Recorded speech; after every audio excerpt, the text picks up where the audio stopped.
Sesungguhnya sedekahnya seorang mukmin tazidu fil umri, bisa menambah umur panjang. Wa tadfa'u mitata su'i, dan menyelamatkan manusia dari mati secara su'ul khatimah. Jadi siapa yang kepengen panjang umur, banyaklah sedekah. Yang bosan hidup, pelit terus.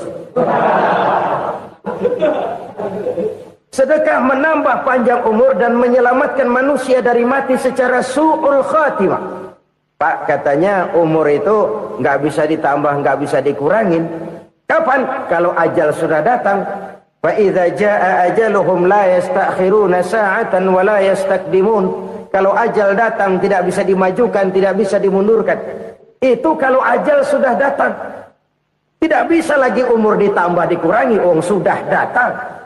Tapi kalau belum datang, itu kan haknya Allah. Mau ditambah, mau dikurangi, hak prerogatif Allah. Sebagai pencipta manusia, Allah Maha Kuasa dan Maha Mampu.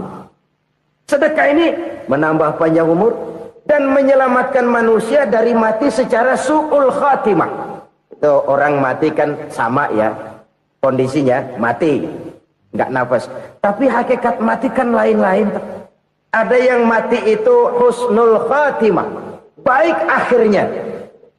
Misalnya lagi ngaji mati, lagi sholat mati, lagi sedekah mati. Ini yang dinamakan dengan husnul khatimah, baik di akhirnya. Sebaliknya ada yang su'ul khatimah, jelek di akhirnya. Ini yang jadi catatan akhir. Lagi nyekek botol, mampus. Lagi banting kartu, modar. Su'ul khatimah, jelek pada akhirnya. Sedekah menyelamatkan manusia dari mati secara su'ul khatimah. Dan kita semua kepengen mendapat husnul khatimah, jauh dari su'ul khatimah. Oleh sebab itu yang bisa menyelamatkan kita dari penyakit itu antara lain adalah sedekah yang disembunyikan. Yang dikerjakan dengan ikhlas karena Allah. Tidak karena kepengen dipuji orang, tidak karena ingin dikatakan orang pemurah, sebab orang dermawan itu orang yang memberi tanpa harus diminta. Kalau masih harus diminta, ya belum dermawan namanya, masih harus diminta. Kalau nggak diminta ya tulus, lolos, polos. Saudara-saudara kaum muslimin rahimakumullah. Harta adalah amanat dan akan kita pertanggungjawabkan. Allah melebihkan rizki sebagian kita dari yang lain agar kita saling tolong menolong, bantu membantu. Nabi janjikan siapa yang meringankan beban saudaranya muslim di dunia, Allah akan meringankan bebannya di akhirat nanti. Sebuah jaminan dari baginda Nabi. Si orang yang kita bantu barangkali tidak bisa membalas, Allah yang akan membalas lewat jalan lain yang tidak pernah kita sangka-sangka. Ada orang tanya, Pak, ini ada orang nyumbang masjid sambil marah-marah, bagaimana? Saya bilang sumbangannya aja ambil, marahnya jangan. Marahnya jangan diambil, itu urusan dia. Saudara-saudara kaum muslimin rahimakumullah. Umat Islam ini kan umat yang punya potensi besar. Kadang kita merenung, kenapa kadang-kadang pembangunan masjid kok lambat sekali? Kalau hotel hari ini peletakan pertama, bulan depan peresmian. Supermarket hari ini peletakan batu pertama, minggu depan peresmian. Tapi kalau sudah yang namanya masjid, kadang-kadang peletakan batu pertama sekaligus jadi batu terakhir. 3 tahun, 4 tahun, campur nebar jala di jalanan. Duit dijaring kayak ikan sepat. Apa tidak ada orang Islam yang kaya? Banyak. Apa tidak ada pengusaha muslim yang jadi konglomerat? Ada. Lalu yang belum banyak itu yang komit terhadap nilai-nilai agamanya. Akhirnya kita jatuh jadi umat yang lemah. Belum ada pengusaha konglomerat muslim buka pabrik super mecap bedug misalnya umpamanya atau pabrik kecap cap sorban supaya identitas keislamannya sedikit kelihatan. Kita jatuh jadi umat yang lemah karena potensi tidak terinventarisir dengan baik. Kita ini ibarat kompor yang cuma matengin nasi orang lain. Potensi kita dimanfaatkan oleh orang lain. Ukhuwah Islamiyah kita baru terbatas kepada silaturahmi. Ukhuwah di bidang ekonomi kita lemah. Ukhuwah di bidang kebudayaan kita lemah. Apalagi ukhuwah di bidang politik kita lebih rapuh lagi. Padahal ukhuwah itu adalah totalitas kehidupan manusia. Menyangkut ipoleksos bud. Memerlukan nilai-nilai ukhuwah. Jadi oleh karena itu mari kita menyadari. Di dalam harta kita, walaupun kita yang cari, pergi pagi, pulang sore, peras keringat, banting tulang, di sana ada harta anak yatim. Di sana ada hak masjid. Di sana ada hak pesantren. Di sana ada hak jihad. Berbahagialah seseorang apabila dia oleh Allah dijadikan keran. Keran itu menyimpan air, tapi tidak untuk dirinya, tapi disalurkannya kepada mereka yang memang memerlukannya. Saudara-saudara kaum muslimin rahimakumullah, ini yang pertama. Jadi perbendaharaan surga adalah menyembunyikan sedekah. Orang lain nggak tahu, kita pun nggak pernah ngitung-ngitung. Kita anggap lewat begitu saja, padahal itu deposit akhirat. Satu. Yang kedua, perbendaharaan surga itu apa? Wa kitmanul musibah, menyembunyikan kesulitan. Kadang orang takut menghadapi kesulitan. Tapi makin kita merenung, hidup ini kan sebenarnya urusan. Takut sama urusan, ya jangan hidup. Tandanya orang hidup itu kalau punya urusan. Urusan melupakan problem. Problem sering menimbulkan kesulitan. Kesulitan bukan untuk ditakuti, tapi untuk diatasi dan dicarikan jalan keluarnya. Siapa sih orangnya yang nggak pernah sulit-sulit? Makin tinggi status sosialnya, makin gede urusannya. Makin tinggi kualitas imannya, makin berat tingkat kesulitannya. Cuma memang yang namanya enak itu seperti pelangi. Biang lala itu nggak pernah di atas kepala kita, di atas kepala orang melulu. Lu sih enak lu, kata kita. Dia juga bilang yang enak kan lu. Pelangi itu nggak pernah di atas kepala kita. Kata tukang beca, aduh enak ya naik Mercy. Kata tukang beca, apa yang di dalam mobil Mercy? Aduh enak bener tukang beca, di jok ngeringkuk ngorok pules bener. Saya kamar pakai AC, sejuk, tempat tidur sutra, empuk, alga, spring bed, gula kulik, nggak bisa pules kalau belum minum Valium, belum tidur. Enak bener tukang beca, di jok ngorok nggak tahu wetan kulon. Si tukang beca bilang yang di Mercy enak, yang di Mercy bilang tukang beca enak. Inilah enak, nggak pernah di atas kepala kita, di atas kepala orang lain melulu enak itu. Nah, saudara-saudara,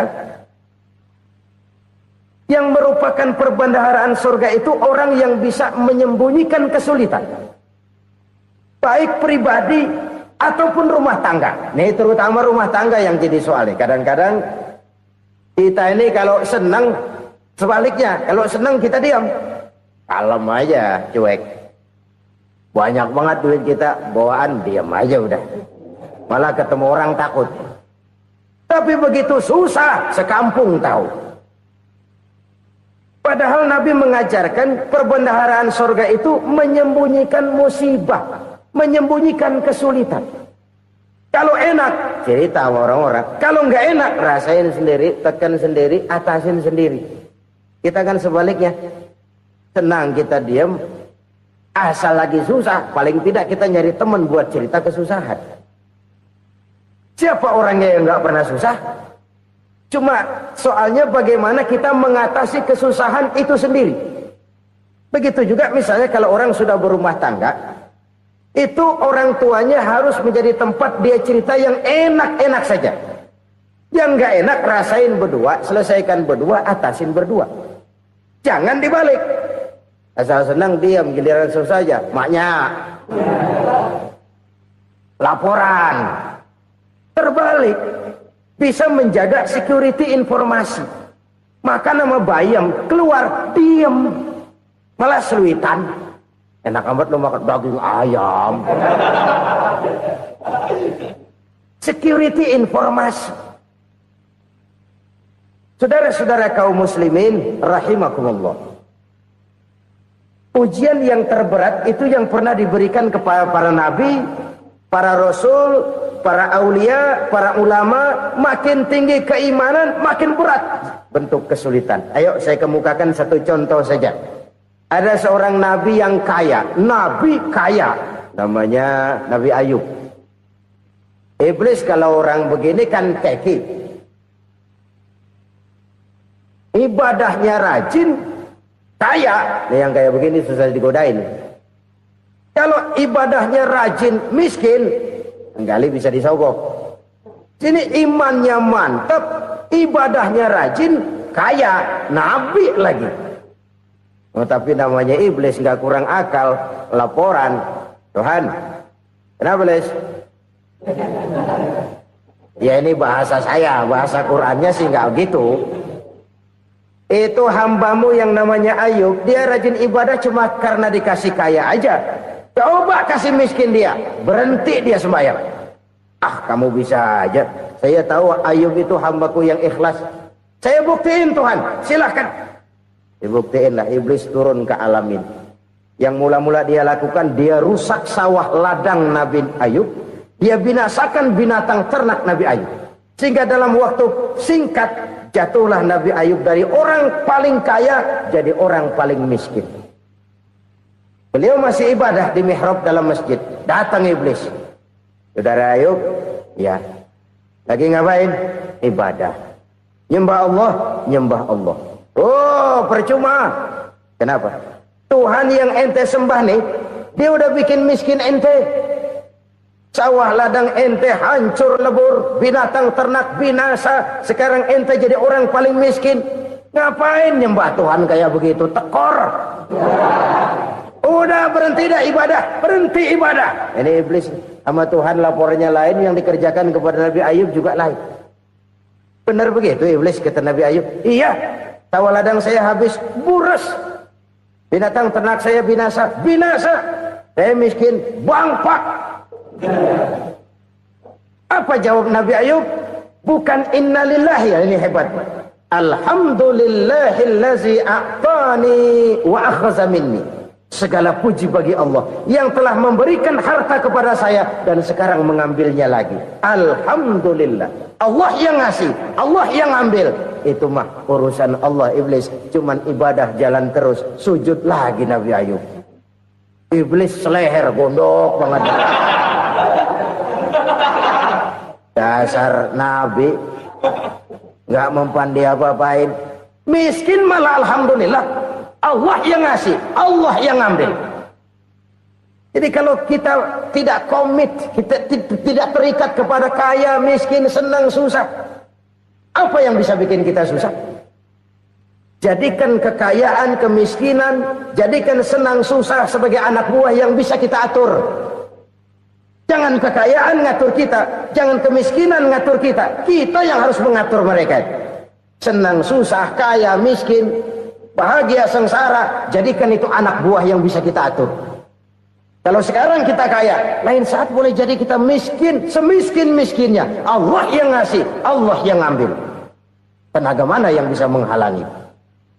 Ibadah jalan terus. Iblis makin gondok. Dasar Nabi loh. Akhirnya apa? Nabi Ayub dikerjain, diberikan penyakit. Demikian fatal penyakitnya. Bayangin, udah miskin sakit. Masya Allah. Miskin sakit. Sakitnya nggak lama, kira-kira 16 tahun. Istrinya 3, 2 mental minta ceraiin. Ngerawatin laki bengek begini. Senang belum tentu, susah udah pasti nih. Cerai aja, cerai dah. Cerai. Tinggal satu Siti Rahmah yang setia menemani beliau. Sesetia-setianya hati perempuan. Satu saat Siti Rahmah bilang, "Bang, iya, abang kan Nabi bang. Lalu, namanya Nabi kan doanya jarang meleset bang. Maksud kamu minta kenapa sih sama Tuhan biar abang sembuh baik dah bang?" Siti Rahmah, iya. Saya sakit berapa tahun sih dah?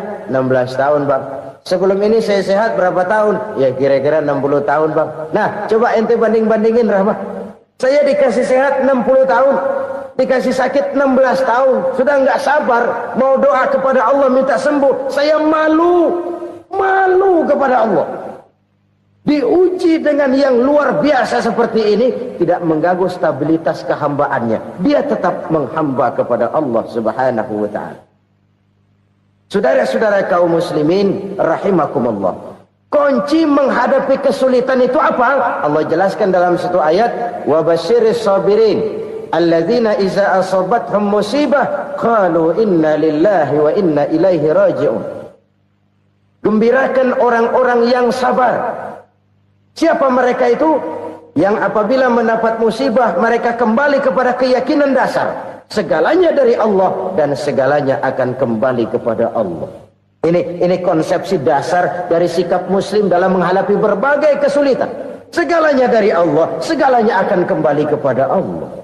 Kalau ini sudah kondisi dasarnya, maka kita akan lapang menghadapi kenyataan bagaimanapun pahitnya. Apakah itu namanya miskin? Apakah itu namanya sakit, bahkan maut sekalipun. Segalanya dari Allah, segalanya akan kembali kepada Allah. Ini sikap hidup, bukan sekedar ucapan. Kita kadang-kadang menjadikannya sebagai ucapan. Mulutnya sehingga berhenti, innalillahi wa inna ilaihi raji'un, tapi nangisnya terus gerung-gerungan.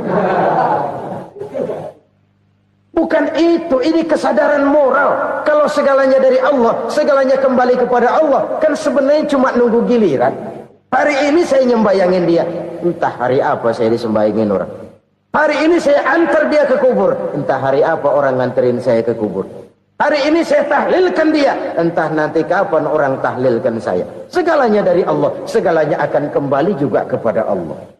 Oleh sebab itu saudara-saudara, kesulitan bukan untuk ditakuti.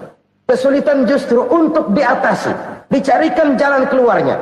Dan tidak ada orang yang tidak pernah mendapat kesulitan. Tidak ada. Semakin tinggi status sosial, semakin tinggi kualitas keimanan, semakin besar juga tingkat kesulitan. Hanya saja bagaimana cara kita mengatasinya. Dan Al-Quran menyatakan, inna ma'al usri yusra. Di balik kesulitan itu pasti ada kemudahan. Roda itu berputar. Karena itu Rasulullah sallallahu alaihi wasallam mengingatkan kepada kita, ta'arraf ila Allah fir raha ya'rifka fis syiddah. Ingatlah kepada Allah di waktu kamu senang, supaya Allah ingat kepada kamu di waktu kamu susah. Kalau waktu senang kita ingat kepada Allah, kita susah, Allah tidak akan meninggalkan kita. Tapi kalau waktu senang kita jauh dari Allah, sujud tidak sempat, dengan masjid jauh, ketika senang kita lupakan Allah. Nanti begitu kita susah, Allah lupakan kita. Dan itu menyakitkan. Oleh karena itu orang-orang tua kita dulu bilang, kalau lagi sehat ingat-ingat lu bakal sakit nanti. Kalau lagi kaya ingat-ingat satu saat kita bakal jatuh miskin. Bahkan kalau lagi muda ingat-ingat kita bakal tua. Dan yang terpenting, kalau lagi hidup ingat-ingat kita bakal mati. Saudara-saudara kaum muslimin rahimakumullah. Jadi yang kedua yang merupakan perbendaharaan surga, menyembunyikan musibah. Saudara-saudara kaum muslimin rahimakumullah. Hal ketiga yang merupakan perbendaharaan surga adalah wasilatur rahmi. Orang yang suka bersilaturahmi. Sebagaimana yang kita maklum bahwa manusia adalah makhluk yang disebut zon politika. Makhluk sosial yang tidak mungkin hidup sendiri-sendiri. Betapa dan siapapun kita memerlukan orang lain. Bodoh betul manusia kalau tinggal di tengah masyarakat tapi tidak mau bermasyarakat. Merasa hebat sendiri, pinter sendiri, gagah sendiri, kaya sendiri. Mungkin kalau mati juga ngubur sendiri. Jangankan kita di sini. Di sorga saja Nabi Adam waktu sendirian bengong melulu, mondar mandir. Allah tegur dam sepi dam. Ya ini kalau bahasa saya. Iya Tuhan sepi ini nggak ada coret-corekan pisan ini. Diciptakan Siti Hawa, baru anteng Nabi Adam. Itu di surga. Cobalah. Umpamanya saudara tinggal di Jakarta nih. Kayak bener. Apaan aja di Jakarta punya saudara dah. Jembatan Semanggi ambil. Monas, Buntel bawa pulang. Hotel-hotel ambil semua. Cuman tinggal di Jakarta sendirian. Apa enaknya? Betapa dan siapapun kita perlu orang lain.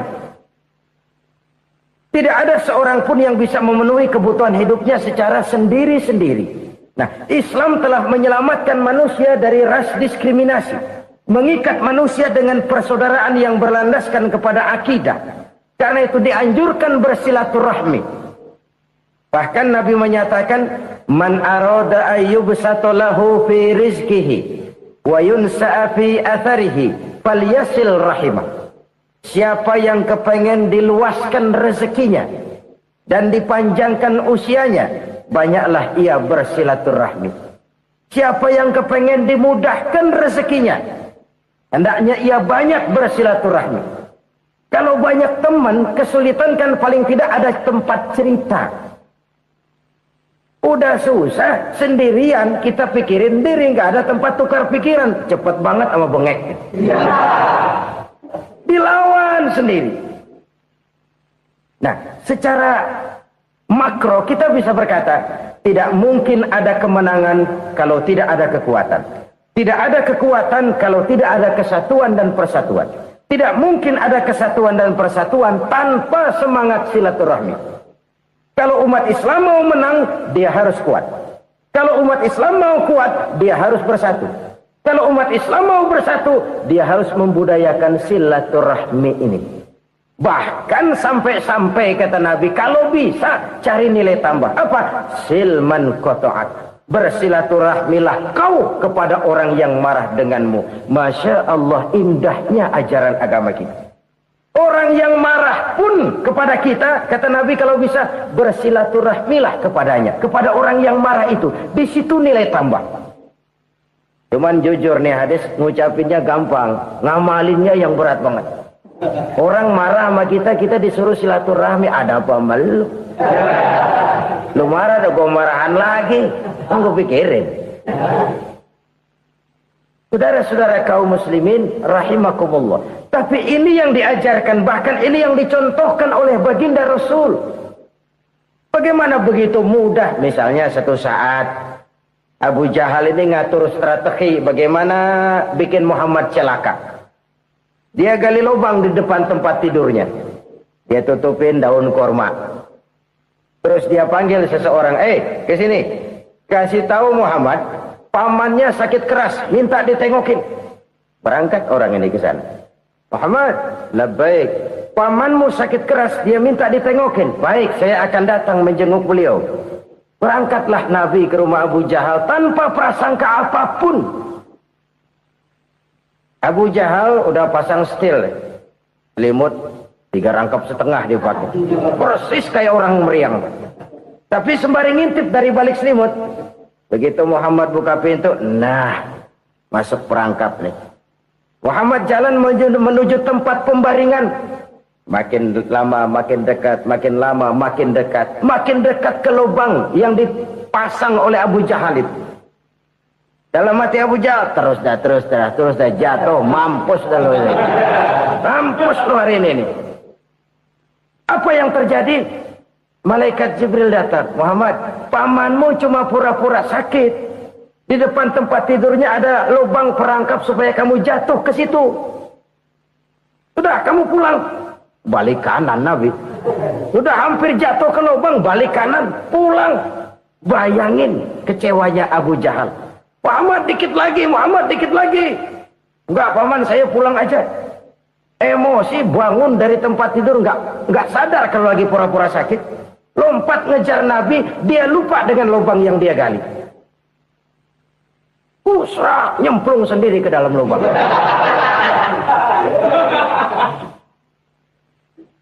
Nabi terus berlalu. Ini terjadi keanehan. Jatuh ke lubang yang dia gali itu sebenarnya nggak terlalu dalam ya, antara 3-4 meteran lah. Tolong saya jatuh ke lubang ini. Datanglah pelayan-pelayannya itu.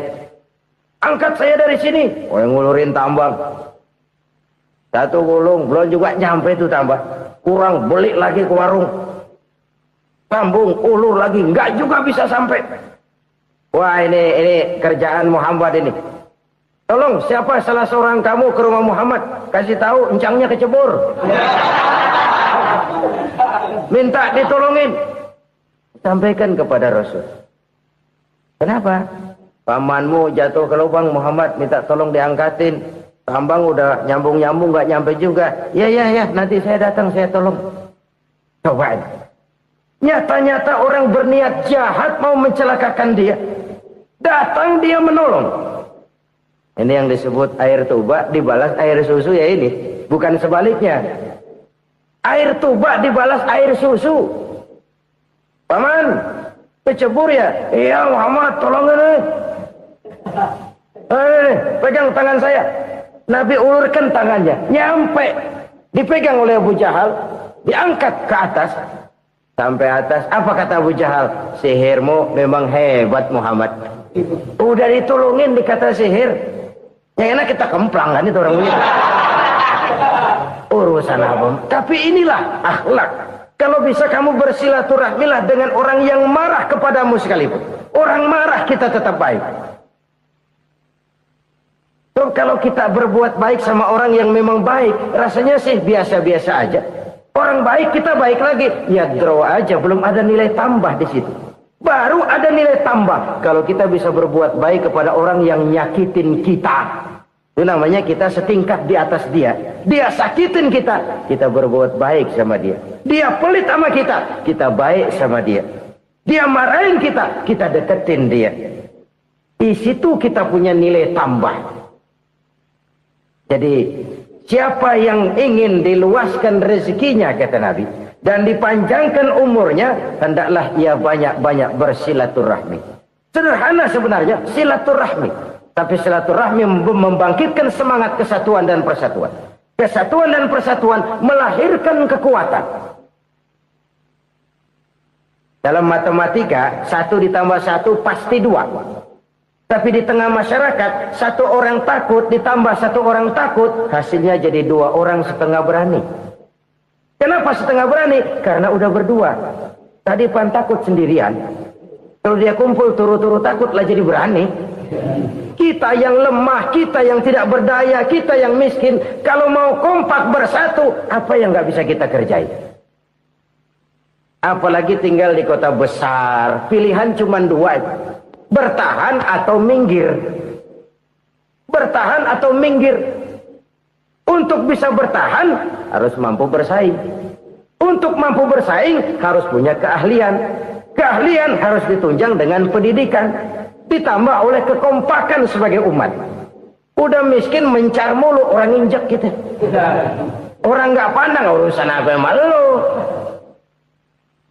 Oleh karena itu, silaturahmi pada hakikatnya merupakan roh dari ukhuwah yang diajarkan oleh agama kita. Bagaimana Islam menyelamatkan masyarakat manusia dari ras diskriminasi, mengikat manusia, dan tidak ada persaudaraan yang lebih indah selain persaudaraan yang diikat dengan nilai-nilai akidah. Sepanjang orang di jalan Allah, itulah saudara kita. Keluar dia dari jalan Allah, selesailah persaudaraan sampai di situ. Karena itu, kalau ingin menyimpan sesuatu di surga, banyaklah bersilaturahmi. Datang ke rumah ini, datang ke rumah itu, dan lain sebagainya. Itu simpanan kita di akhirat nanti.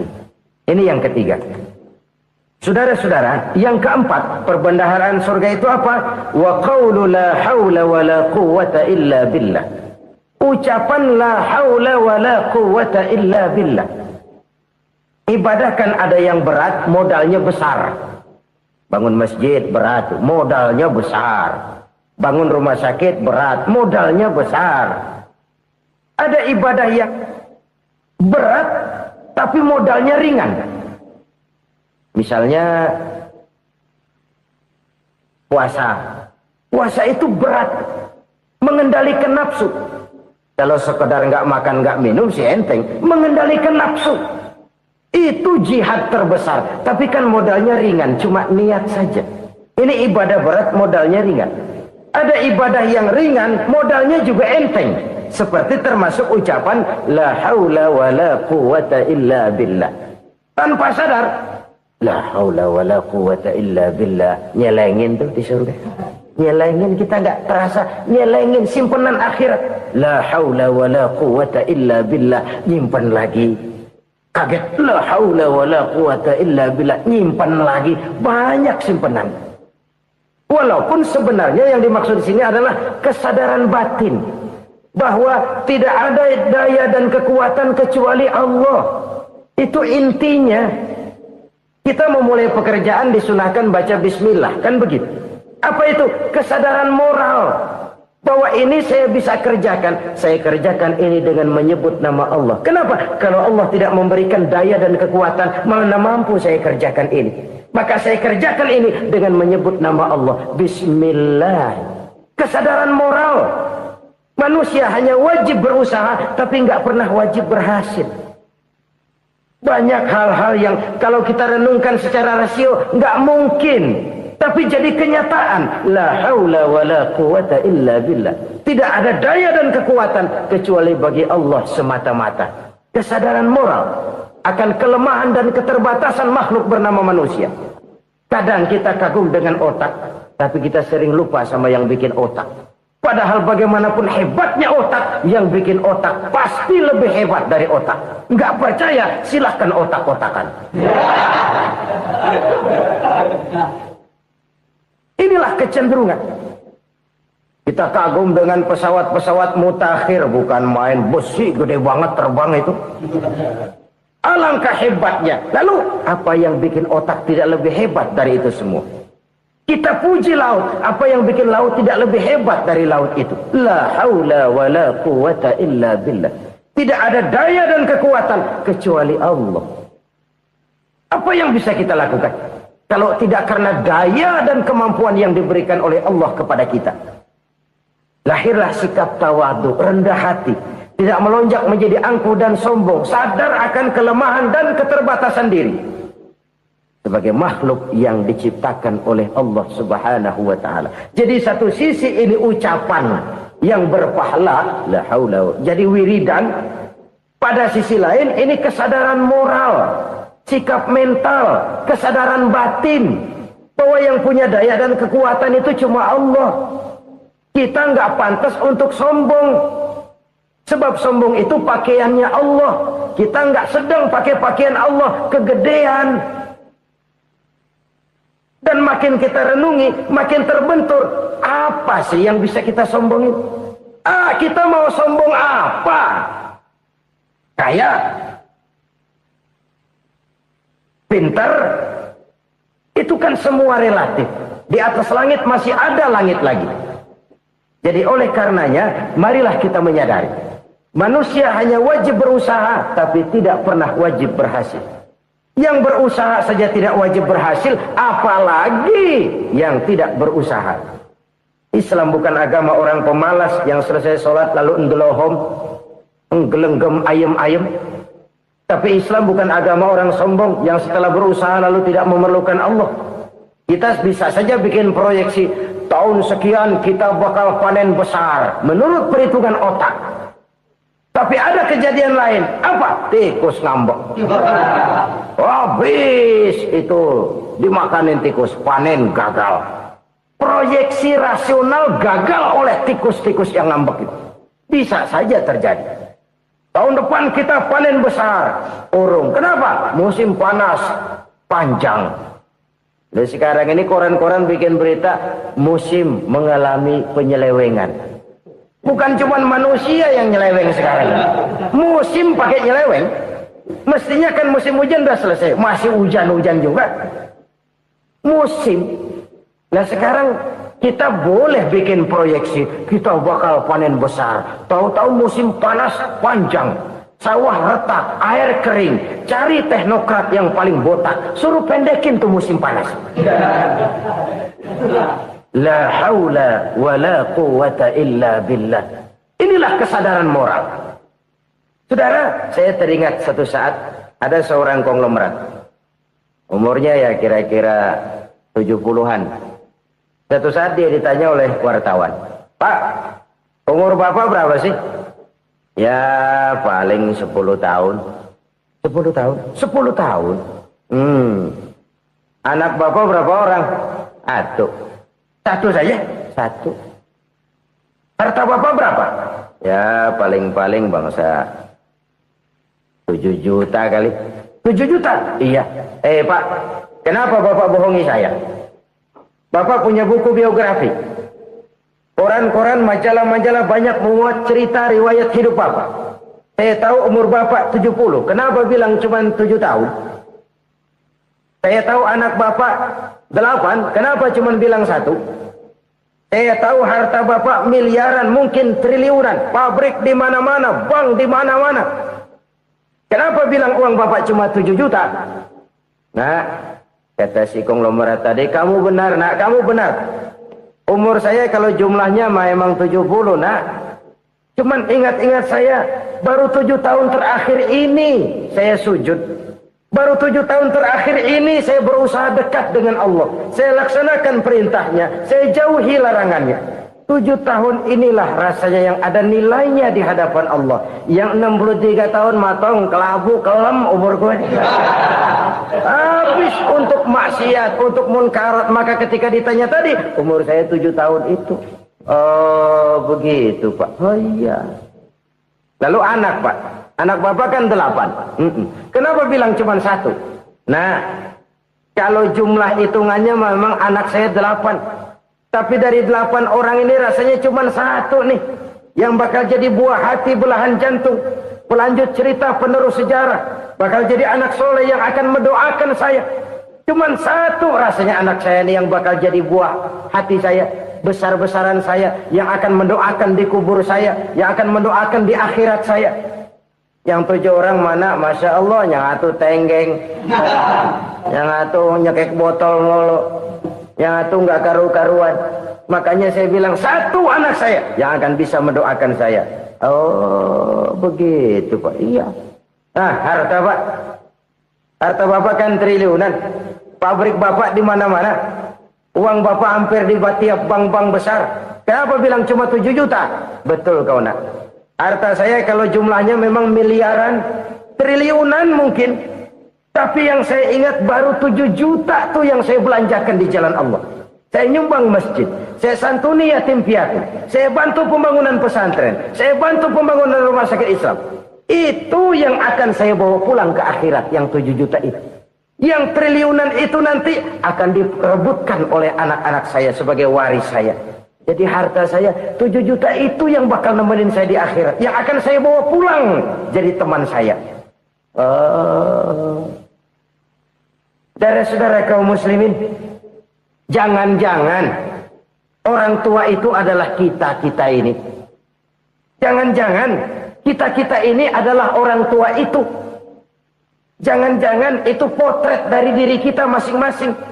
Dari sekian umur yang diberikan Allah, berapa tahun yang ada nilainya di hadapan Allah?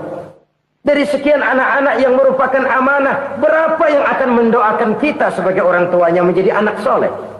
Dari sekian banyak harta yang diberikan Allah, berapa yang akan kita bawa pulang menghadapnya nanti, yang kita belanjakan di jalan Allah? Ini sebuah potret kehidupan. Karena itu kita kembali kepada la haula wa la quwwata illa billah. Kita wajib berusaha, kita wajib berikhtiar. Selebihnya, segala daya dan kekuatan hanya milik Allah saja semata-mata. Satu kesadaran batin dari setiap pribadi muslim. Setelah ia berusaha dan berikhtiar, ia menyerahkannya kepada Allah Subhanahu wa ta'ala. Jadi, satu sisi ini merupakan wiridan ucapan yang mengandung pahala. Pada sisi lain, ini merupakan sikap batin dari seorang muslim di dalam ia menghadapi realitas kehidupan ini. Saudara-saudara kaum muslimin, rahimakumullah. Kalau ini kita jadikan satu basis kehidupan, maka ini akan menyelamatkan manusia dari kemungkinan tergelincir menjadi orang yang lupa diri dan lupa darat. Sebab itu Imamul Ghazali berpesan, jadidis safinah fa innal bahra amiq wa khuziz zad fa inna safara ba'id wa khaffifil hamla fa innal hamla sadid. Perbarui selalu kapalmu karena lautan sangat dalam. Bawa bekal yang banyak karena perjalanan ini sangat jauh. Ringankan beban karena kebanyakan beban akan menyakitkan. Alangkah indah kalimat ini, alangkah dalam makna yang terkandung di sana. Perbarui selalu kapalmu karena lautan sangat dalam. Apa artinya ini? Jaga mentalmu baik-baik. Pelihara imanmu baik-baik karena hidup penuh cobaan seperti lautan. Kita kalau berlayar di lautan kan kadang-kadang tenang, angin bertiup sepoi-sepoi basah. Jika malam datang bintang gemintang bertabur menghias cakrawala, rembulan memantulkan sinarnya dengan indah. Dalam keadaan begitu berlayar enak, tapi lain saat ombak menggunung, halilintar menyambar, angin topan bertiup. Berapa banyak sudah saudara-saudara kita yang tenggelam di lautan dunia tanpa sadar bahwa dia belum sampai kepada pantai yang akan dituju. Berapa banyak sudah saudara-saudara kita yang tenggelam di lautan dunia ini tanpa sempat bangkit lagi. Dia menyangka sudah sampai kepada tujuannya. Hati-hati kapal jangan sampai bocor karena lautan sangat dalam. Iman ini jaga baik-baik karena hidup penuh dengan ujian. Wa khuzizat fa inna safar ba'id. Bawa bekal yang banyak karena perjalanan sangat jauh. Saudara mau ke Bandung, bawa duit. Saudara mau ke Surabaya, banyakan lagi duitnya. Saudara mau ke Mekah, gepokan, iketan tuh duit nggak lembaran lagi. Makin jauh perjalanan, makin banyak bekal yang harus kita bawa. Kalau saudara dari Jakarta mau ke Surabaya, kagak bawa duit berangkat juga, itu sih bukan berani namanya, nekat. Sampai Surabaya belum tentu, sengsara di jalan udah pasti. Kenapa? Nggak bawa bekal berangkat. Sama juga kita nih, misalnya belum sempat sembahyang, mati. Waduh, berani banget orang. Belum punya bekal, mati. Sengsara di jalan. Atau bekal tidak cukup. Dari Jakarta saudara mau ke Surabaya, bawa duit 500 perak. Paling jauh Cikampek nyampenya itu. Paling jauh itu. Antara jauhnya perjalanan dengan bekal yang saudara bawa tidak seimbang. Hidup ini perjalanan panjang. A walking tour. Dimulai dari alam arwah. Sebelum jasad diciptakan, roh diciptakan lebih dulu. Dari situ pindah ke alam rahim. Dari alam rahim pindah ke alam dunia. Dari alam dunia pindah ke alam barzah. Baru menuju akhirat. Satu perjalanan panjang. Kalau bekal tidak bawa, sengsara di jalan. Bawa bekal yang banyak karena perjalanan ini sangat jauh. Wa khaffifil hamla, ringankan beban karena beban itu cuma akan menyulitkan. Kalau bekal itu sih keperluan, tapi beban nggak kita perluin, cuma ngeberat-beratin. Apa ini beban? Dosa. Kecurangan, kebatilan, kezoliman, ketidakadilan, kesewenang-wenangan.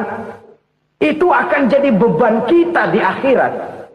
Alangkah celakanya, perjalanan panjang, bekal tidak bawa, beban kelewat banyak. Alamat sengsara di jalan. Pahala tidak ada, dosa berlipat ganda. Na'udzubillah, summa na'udzubillah. Kalau kita rangkum nasihat Al-Ghazali dengan kisah si konglomerat tadi, kita akan mengambil kesimpulan. Pertama, bekal terbaik dalam menghadapi gejolak kehidupan ini tidak lain adalah iman. Yang kedua, pahala dan dosa. Dua hal kontroversial. Pahala adalah bekal, dosa adalah beban. Tapi kita sekarang kan tidak begitu terangsang kepada yang abstrak. Orang berlomba mencari yang konkret-konkret saja. Yang real. Kalau memang dosa, benjol dong. Kira-kira begitu. Kira-kira begitu. Persis orang Yahudi dulu. Orang Yahudi itu kan pernah minta kepada Nabi Musa. Ya Musa, lan nu'mina laka hatta narallaha jahrah. Musa, kami nggak bakal mau beriman kepada Allah kalau belum kami lihat Allah ada nongkrong di depan kami. Kalau memang Tuhan ada, taruh dong di depan kami. Mau yang konkret-konkret saja. Kalau memang dosa, benjol dong. Kalau emang pahala, berasa dong. Orang terangsang kepada yang real, yang konkret-konkret saja. Saya mau cerita, ada orang super kaya. Namanya Aristotle Onesius, Raja Tanker Yunani. Dia punya kapal tanker saja konon sampai 11 banyaknya.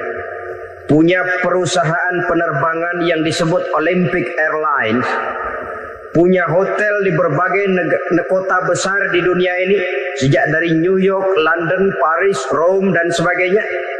Bahkan punya pulau yang dia namakan Pulau Scorpio. Ini kan namanya sudah kaya nggak tanggung-tanggung. Punya pulau. Nah, dia punya 2 orang anak. Yang satu laki-laki namanya Alexander.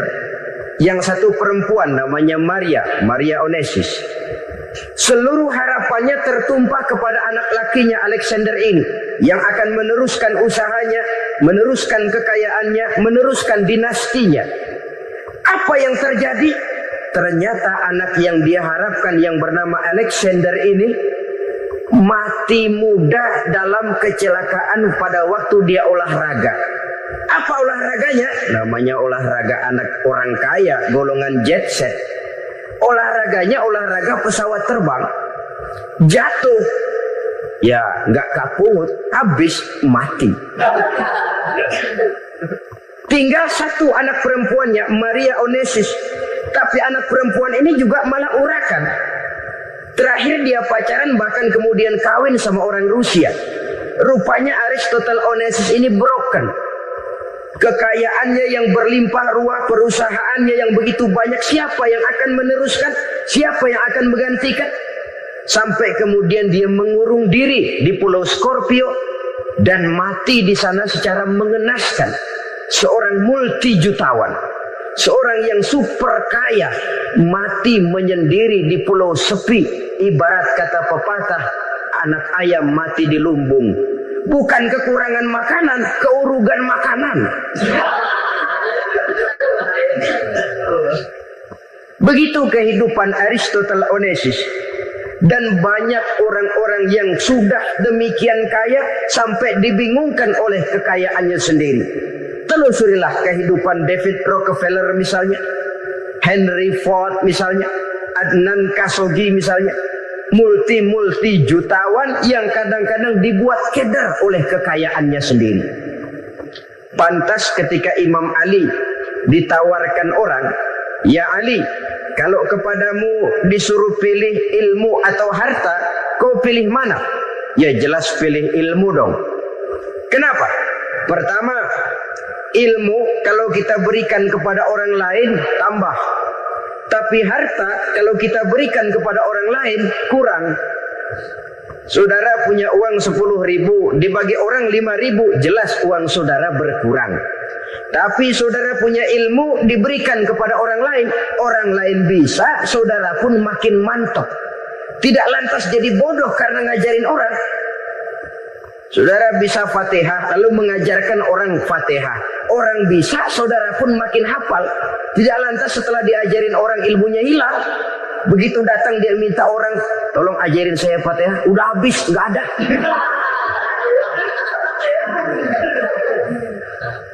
Yang kedua kata Imam Ali, ilmu menjaga kita. Kalau harta, kita yang harus jaga. Makin banyak ilmu, makin terpelihara diri seharusnya. Tetapi makin banyak harta, makin bingung kita jaganya. Sampai kadang-kadang kalau perlu seluruh keliling rumah dipasangi alarm. Belum cukup disewakan anjing besar-besar, pasang di depan pintu, awas anjing galak.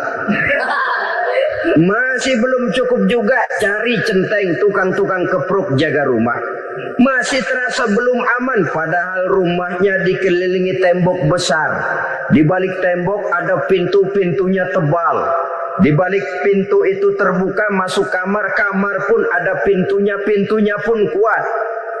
Masuk ke dalam kamar ada lemari, lemarinya pun pintunya kuat, dikunci, kuncinya pun kuat. Tapi terhadap seluruhnya yang timbul cuma sekedar was-was saja.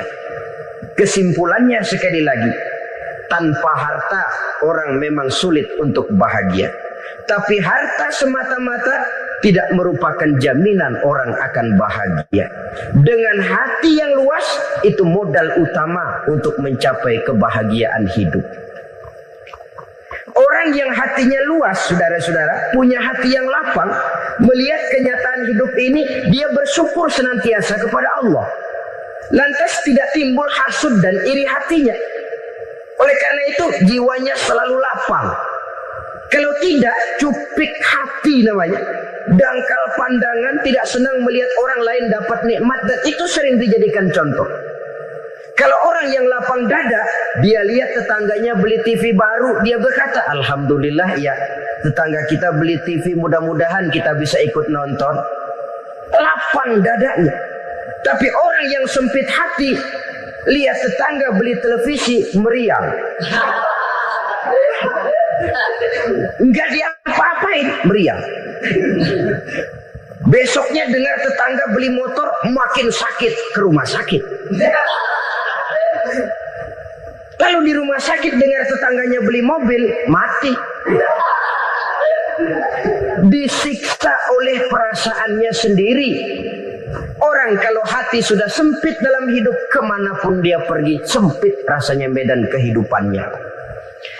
Kemudian kita melihat juga ada orang yang menilai bahwa bahagia itu katanya kalau punya kedudukan yang tinggi, pangkat yang agung, wibawa yang besar. Mungkin betul, tapi mungkin juga tidak. Bergantung kepada hati orang yang punya pangkat itu. Sama dengan harta tadi. Harta akan membawa bahagia kalau dia jatuh ke tangan orang yang berhati lapang. Tapi harta akan jadi bencana kalau jatuh ke tangan hati orang yang sempit. Pangkat akan membawa bahaya kalau jatuh di tangan hati orang yang sempit. Lebih dari itu, kenyataan mengajarkan kepada kita bahwa ternyata pangkat dan jabatan tidak selamanya memberikan kebahagiaan dalam kehidupan. Bahkan resikonya kelewat besar. Beberapa bukti kita bisa ambil dari para pemimpin dunia yang menjadi korban lantaran pangkat dan jabatan yang disandangnya. Saudara ingat Presiden Abraham Lincoln dan John Kennedy dari Amerika dibunuh orang.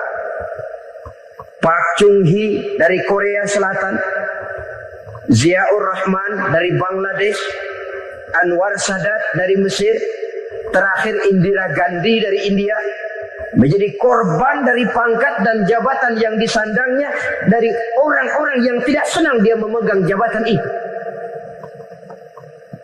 Dia akan mudah mengundang bencana. Sehingga pantas kalau seorang presiden terkemuka Amerika, Harry Truman namanya, dia mengatakan jabatan presiden itu, kata dia, seperti orang nunggang macan, naik macan. Harus kita taiki, kalau enggak dia bakal nerekam kita, ngeri katanya. Adapun orang yang hatinya lapang, kalau dia menerima pangkat dan jabatan, dianggapnya itu satu kesempatan untuk berbuat baik. Tapi orang yang berhati sempit, menerima pangkat dan jabatan, bukan kadang-kadang menerima, malah berusaha setengah mati mencapai dengan segala cara. Kalau perlu jilat atas, jilat atas. Jadi golongan sumuhun dawu. Jadi kelompok kulon nuwun, yes sir, yang kerjanya cuma oke bos. Kalau perlu jilat atas, jilat atas. Kalau perlu injak yang bawah, injak yang bawah. Perlu sikut kiri kanan, sikut kiri kanan. Yang penting pangkat dapat, jabatan dapat. Orang yang semacam ini, kalau sudah mempunyai pangkat dan jabatan, biasanya dia tidak menganggap itu sebagai amanah, tidak menganggap sebagai kesempatan berbuat baik, tapi malah kesempatan untuk memperturutkan hawa nafsunya yang dilatar belakangi oleh kesempitan hatinya tadi.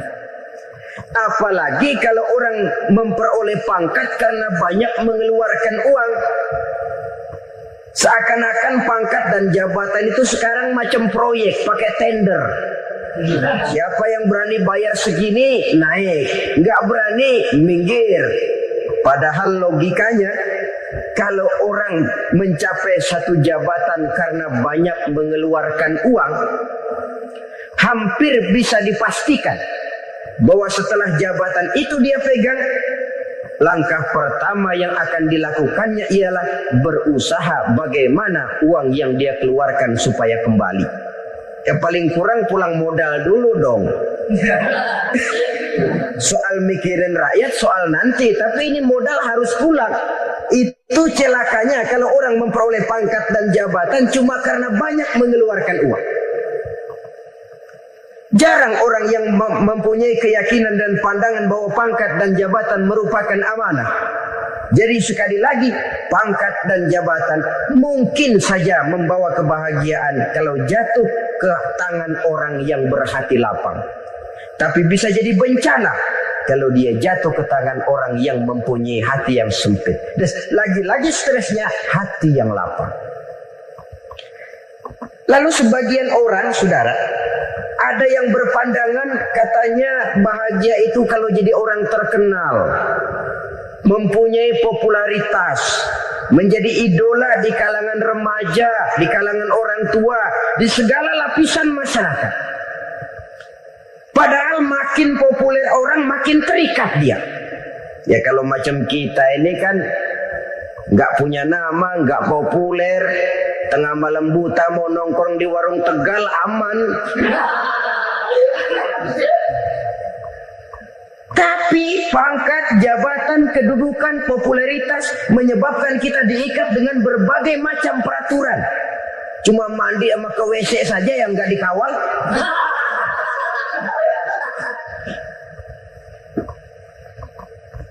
Benarkah popularitas, ketenaran membawa kebahagiaan?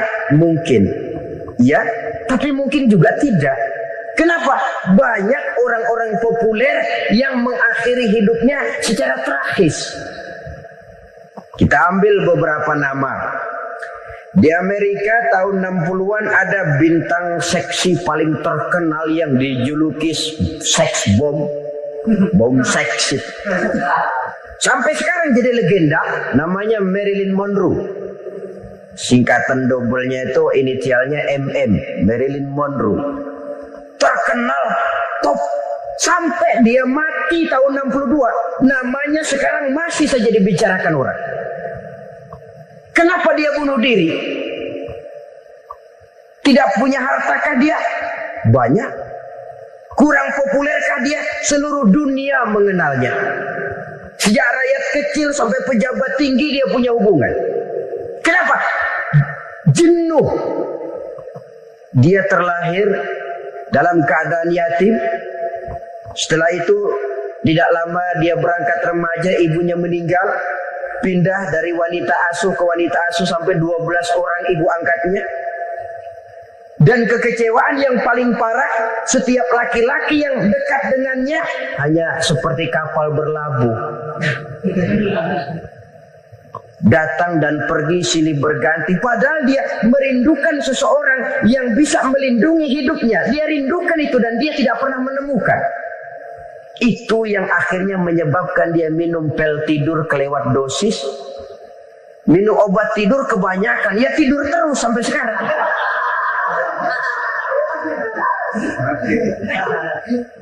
Dia mengakui,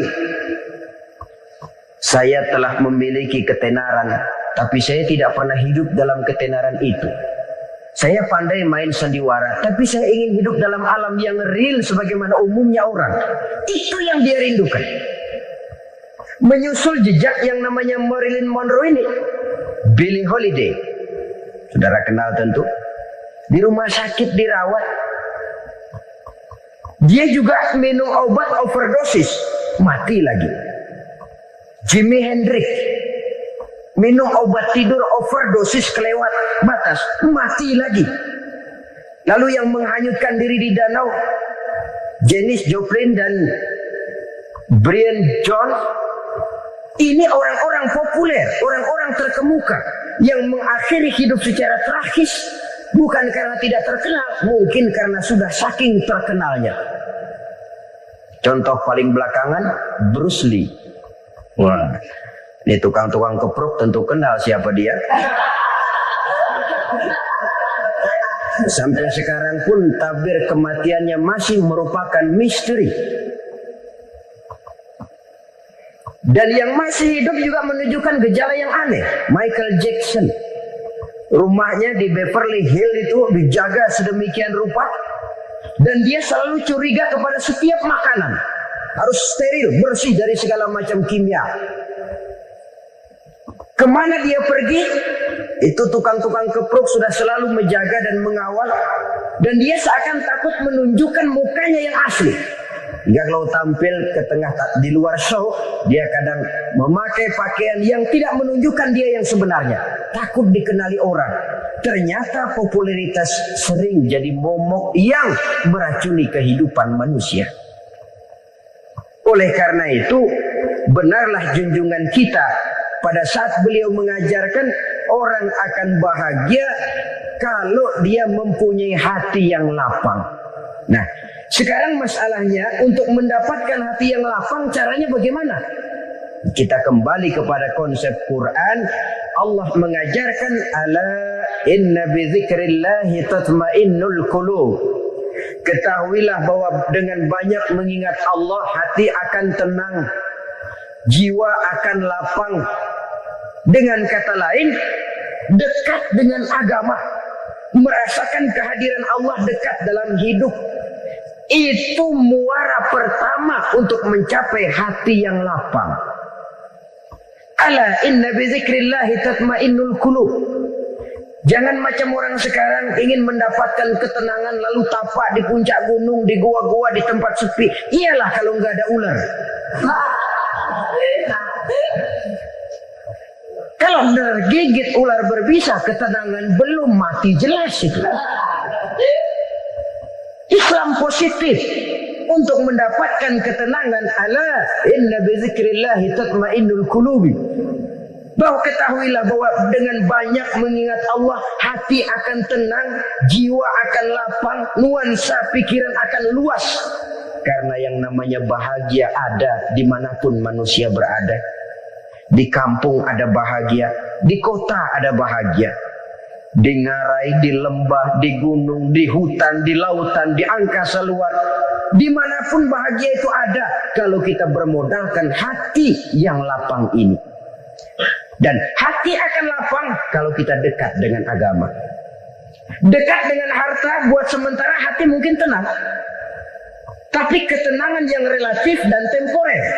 Apalagi orang tiap kali tambah harta, tiap kali tambah rencana. Itu wajar. Mungkin sebelumnya saudara berpikir, kalau punya duit 5.000 enak nih. Begitu punya duit 5.000, aduh sayang kalau 10.000 aja. Tiap kali tambah harta, tiap kali lain rencana. Makin banyak rencana, makin menjauhkan kita dari yang namanya ketenangan. Padahal ketenangan merupakan unsur utama untuk mencapai bahagia. Dan ketenangan itu bermuara dalam hati manusia. Tengoklah kehidupan ini. Orang yang banyak harta dengan orang miskin, berbedakah rasa sakit yang mereka tanggungkan? Rasanya tidak. Walaupun si kaya tidur di kasur empuk berselimutkan sutra mahal, sementara si miskin meringkuk di balai bambu yang keras dan kasar. Apabila maut datang, dia juga tidak pernah pilih bulu. Maut datang menjemput si kaya di singgasana keemasannya, dikelilingi oleh para pengasuh, dayang dan idang serta para pengawal.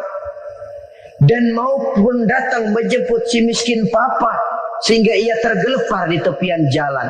Kedua-duanya bernama mati. Kalau nyata bahwa sakit yang ditanggung si kaya tidak beda dengan sakit yang ditanggung si miskin, bukan harta semata yang membuat orang bahagia. Hati yang tenang, jiwa yang lapang penuh kedamaian. Karena banyak berzikir dan mengingat Allah, itu merupakan modal utama untuk mencapai sesuatu yang bernama bahagia.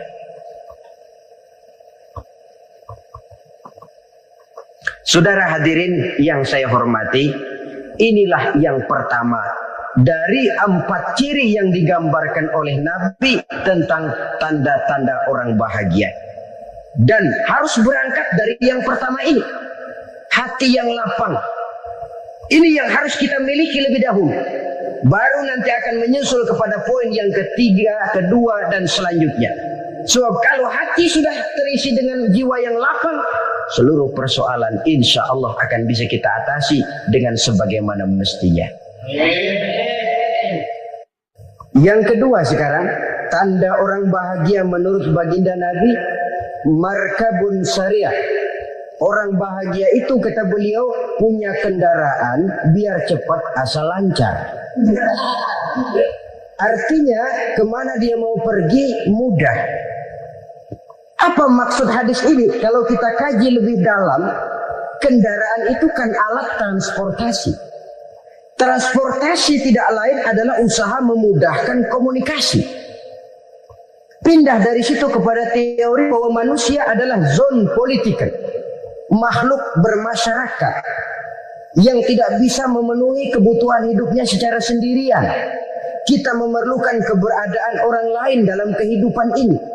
Untuk memakai baju saja kita sudah perlukan petani yang tanam kapas, pabrik yang memintal kapas jadi benang, pabrik yang menenun benang jadi kain, sampai kepada mesin jahit, sampai kepada tukang jahit. Itu cuma untuk memakai pakaian saja. Tidak seorang pun di antara kita yang sanggup memenuhi kebutuhan hidupnya secara sendiri. Kita perlu orang lain. Maka kebebasan dalam arti mutlak, kebebasan tanpa batas, itu tidak mungkin ada dalam kehidupan. Karena kita mengadakan yang disebut interaksi sosial. Setiap kegiatan kita tentu melibatkan orang lain. Menurut kita barangkali kita bebas jalan di jalan raya semaunya. Tapi orang lain berkendaraan pun merasa bahwa ini ada juga jalan haknya. Dan begitu selanjutnya. Oleh karena itu, maksud dari kendaraan yang cepat ini adalah khulata'uhu ma'as solihin. Lingkungan pergaulannya terdiri dari orang-orang soleh. Pergaulannya luas. Kemana dia pergi ada temannya. Kesulitannya ada tempat dia cerita. Dan kesulitan kalau sudah diceritakan kepada orang lain, taruh kata orang itu tidak bisa menolong, namun menceritakannya kepada orang yang kita percayai, kan paling kurang sudah mengurangi beban jiwa, mengurangi tanggungan batin, merasa masih ada tempat kita cerita. Maka lebih baik orang awam yang mau bergaul ketimbang orang setengah alim tapi ngunci pintu. Sebab nantinya akan timbul sikap picik, cupik pandangan, dan tidak luas menghadapi kenyataan dalam kehidupan ini. Namun yang harus kita garis bawahi, pergaulan memang mesti luas. Namun jangan sekali-kali lupa bahwa pergaulan sangat besar pengaruhnya dalam ikut membentuk kepribadian manusia. Sehari-hari bisa kita bilang, kalau kita dekat sama tukang minyak wangi, sekalipun nggak dibagi minyaknya, baunya tentu dapat. Betul? Tapi dekat sama tukang elas, walaupun nggak kena apinya, asapnya mesti kena.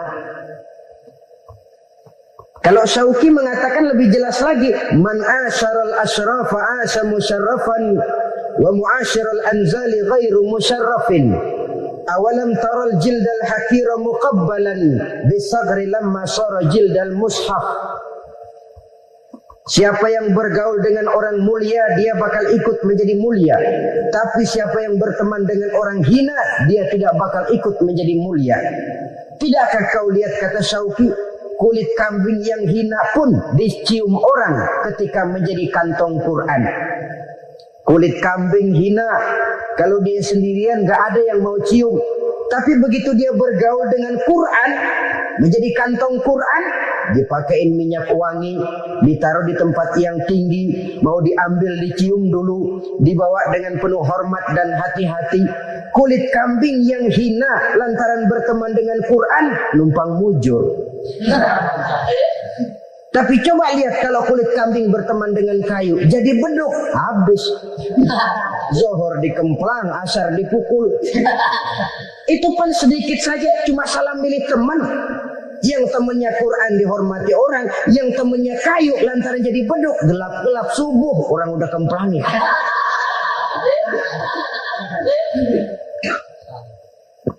Maka terutama kepada adik-adik remaja yang masih mencari identitas diri, yang ibarat kaset masih kaset kosong, mudah diisi oleh apapun, pandai-pandailah memilih teman dalam bergaul.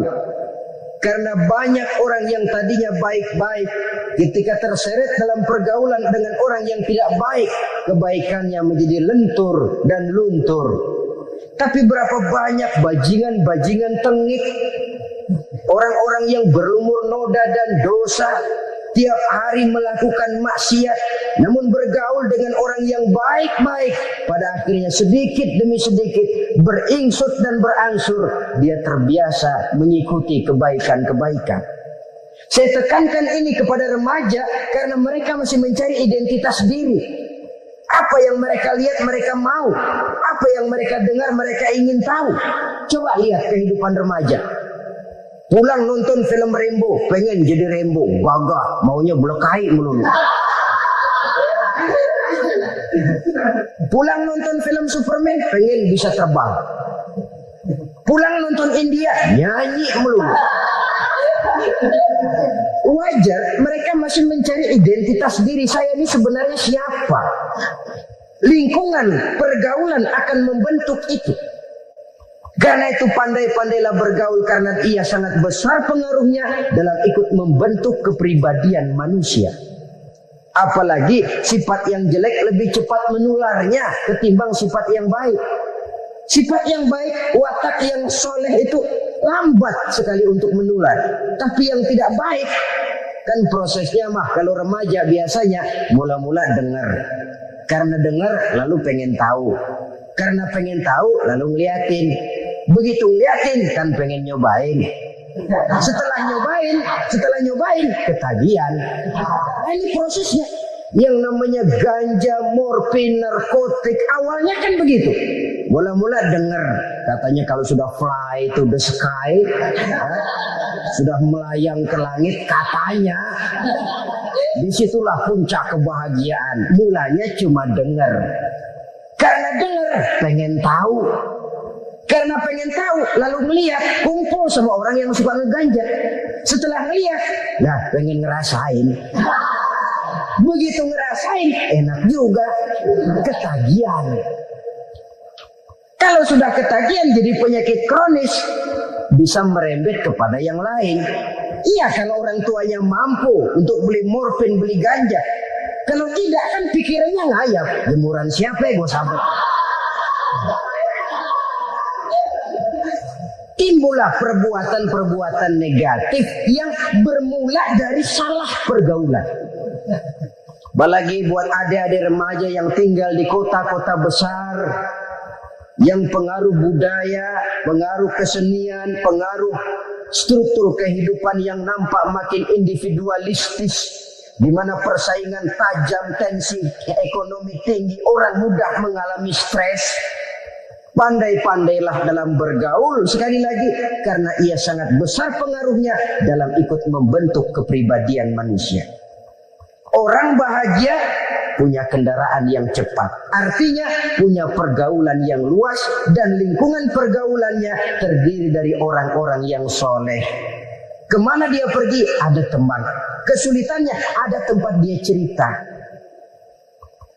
Tapi kalau sudah menyendiri, hidup sendiri, kesulitan dipikiri sendiri, bisa mati belum waktunya. Tidak ada tempat berbagi rasa. Tidak ada tempat bercerita, tidak ada tempat mengurangi beban dalam kehidupan. Pantas betul kalau Islam sangat menggalakkan dan menganjurkan orang kalau sudah sampai waktunya itu untuk melangsungkan nikah. Kata Nabi, ya ma'syarus syabab, man istata'a minkumul ba'at falyatazawwaj.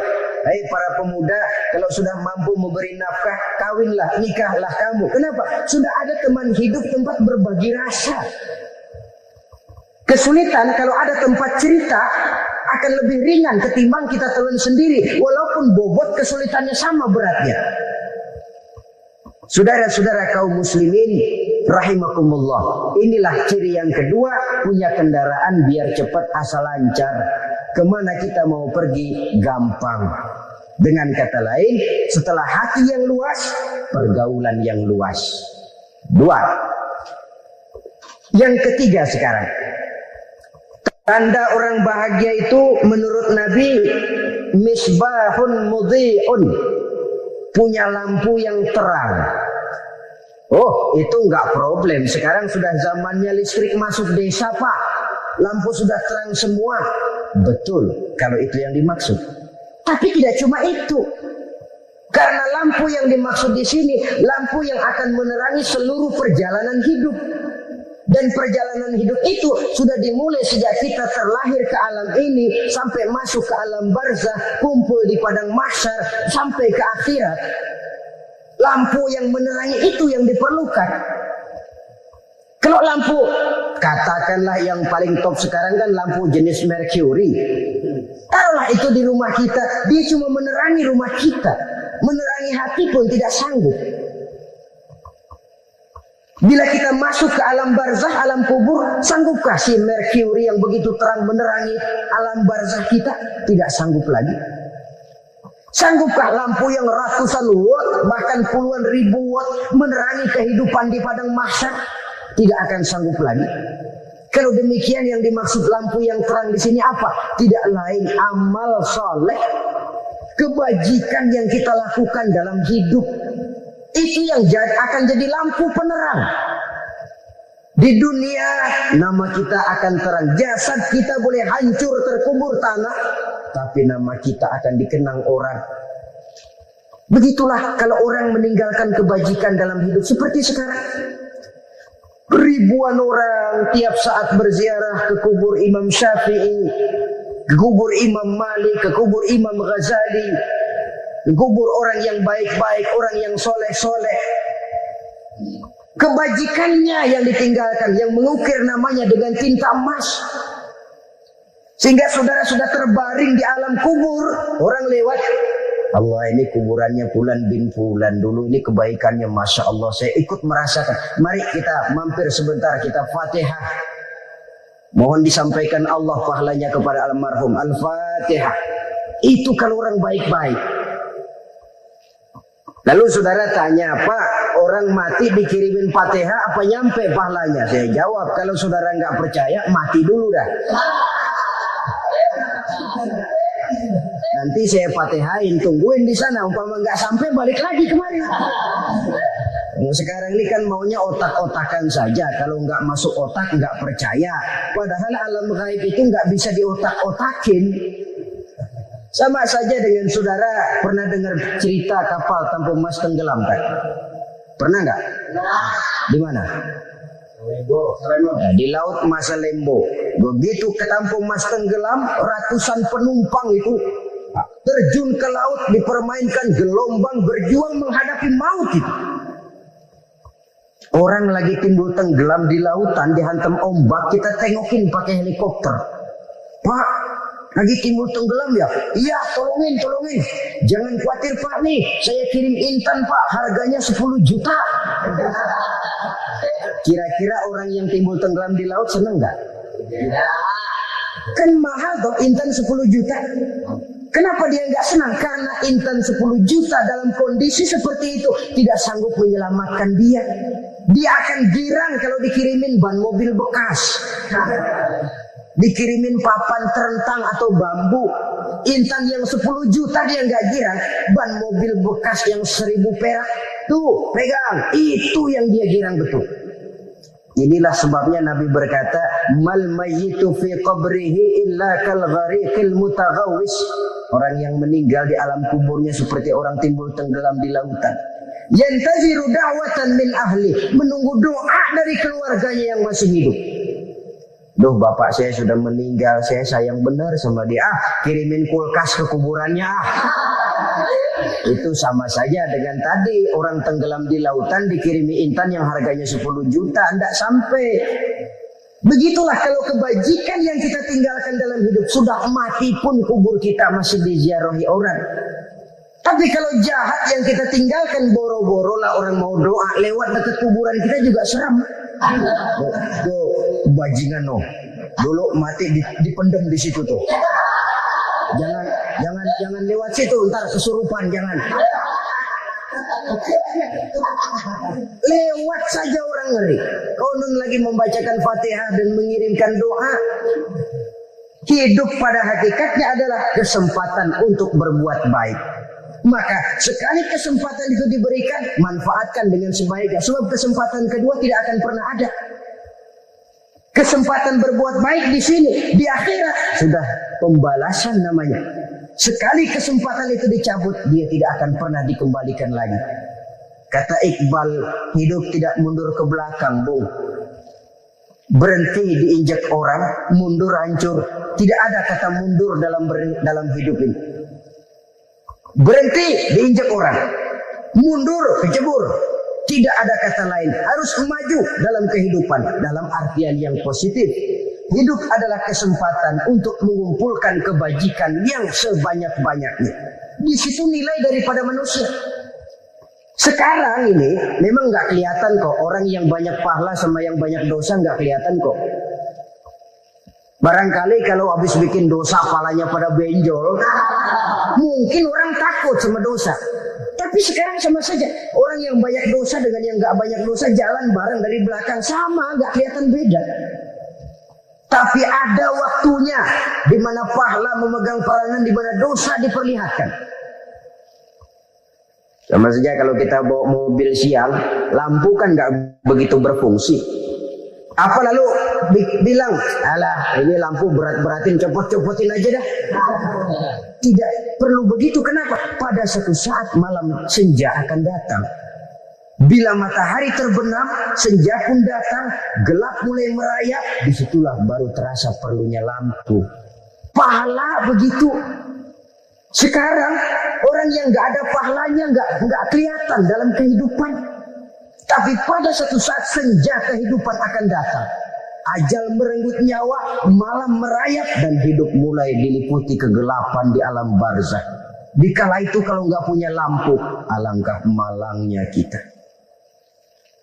Sebab amal yang baik, kata Nabi, di alam barzakh itu akan diciptakan menjadi perempuan yang cantik menemani kita. Amal yang jahat akan menjadi orang yang paling jelek nemenin kita. Udah di tempat gelap yang nemenin jelek. Kaum muslimin rahimakumullah. Simpanan sorga ada 4 macam. Yang pertama, ikhfa'us sadaqah, menyembunyikan sedekah. Saudara-saudara kaum muslimin, sebagaimana yang kita maklum bahwa Allah Subhanahu wa taala melebihkan sebagian rezeki dari kita terhadap yang lain. Ada yang kaya, ada yang setengah kaya, ada yang miskin, ada yang setengah miskin, dan selanjutnya. Ada yang gajinya kecil tapi penghasilannya gede. Ada yang penghasilannya gede tapi nggak punya gaji. Ada juga yang memang gajinya gede dan penghasilannya gede. Kelebihan rezeki merupakan sunnatullah dan tidak harus membuat kita merasa lebih dari yang lain. Bahkan sebaliknya, kelebihan itu harus membuat kita ringan tangan untuk menolong mereka yang memang memerlukan pertolongan. Kalau saudara diberikan ilmu, maka pertanyaan akhirat cuma satu: ilmumu kau amalkan untuk apa?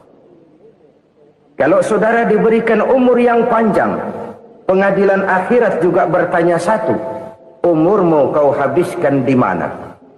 Tapi kalau saudara diberikan harta, pengadilan akhirat akan bertanya 2: hartamu kau dapat dari mana? Kau belanjakan kemana? Dari mananya ditanya, dan kemananya juga ditanya. Oleh karena kita akan dimintakan pertanggungan jawab, maka amanah yang bernama harta ini harus kita gunakan dengan sebaik-baiknya. Ada penggunaan yang merupakan kewajiban, itu zakat namanya. Ada penggunaan yang sewaktu-waktu, itu infak namanya. Ada yang lebih sewaktu-waktu lagi, dan itu sedekah namanya. Zakat dia terikat oleh haul dan nisab, oleh putaran batas waktu dan ukuran dari harta itu sendiri. Sedangkan infak terikat oleh situasi dan kondisi perekonomian seseorang.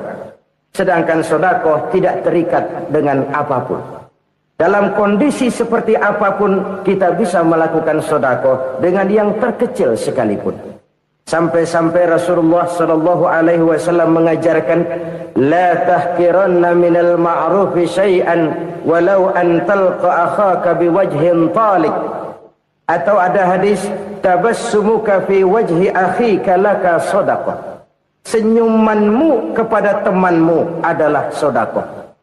Jadi untuk melakukan sedekah tidak harus dalam berbentuk uang. Dengan ilmu kita bisa sedekah, dengan tenaga kita bisa bersedekah, dengan pikiran kita bisa bersedekah, bahkan senyum kepada teman itu pun sedekah.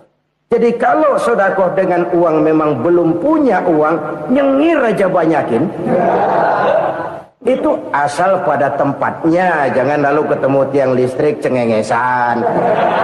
Tentu tidak pada tempatnya dan tidak wajar.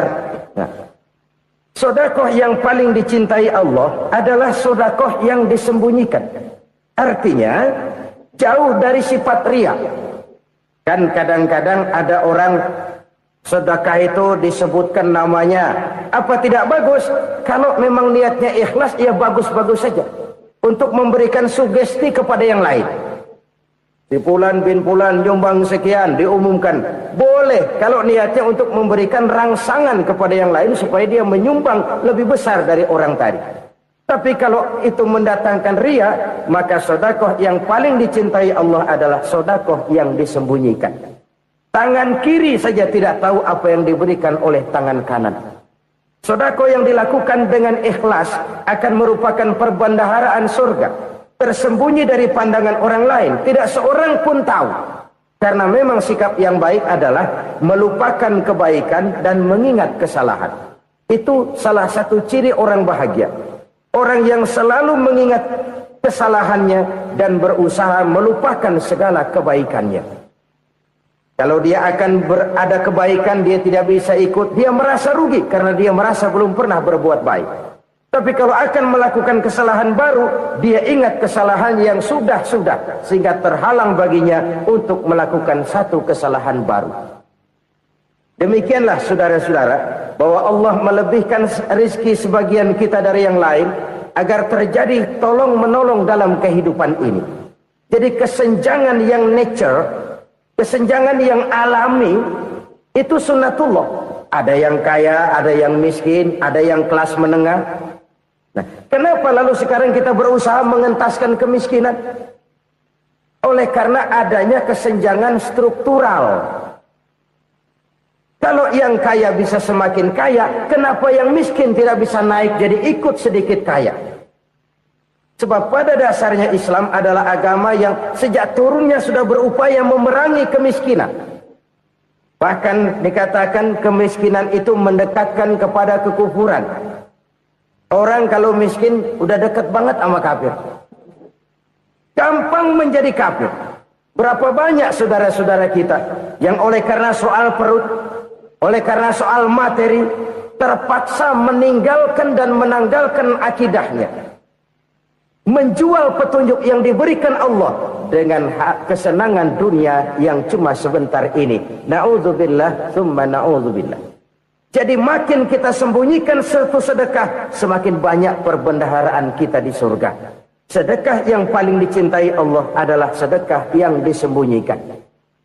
Malahan ada seorang sufi, dia punya kebiasaan kalau pergi sholat Jumat, dia bawa uang, itu uang dia taruh di bawah tikar masjid. Dia niat sedekah kepada siapa saja yang nemuin itu duit. Maksudnya apa? Supaya yang nemuin nggak tahu siapa yang punya duit. Demikian dia saking ingin menyembunyikan sedekahnya. Karena sifat riya itu bisa memakan amal kita sendiri. Riya itu termasuk menyebut-nyebut kebaikan kita. Orang yang suka nepuk dada, Sedikit-sedikit ngitungnya kalau enggak gua. Tuh kalau enggak gua tuh. Tuh yang belas itu kalau enggak gua. Iya kalau enggak lu kenapa emang?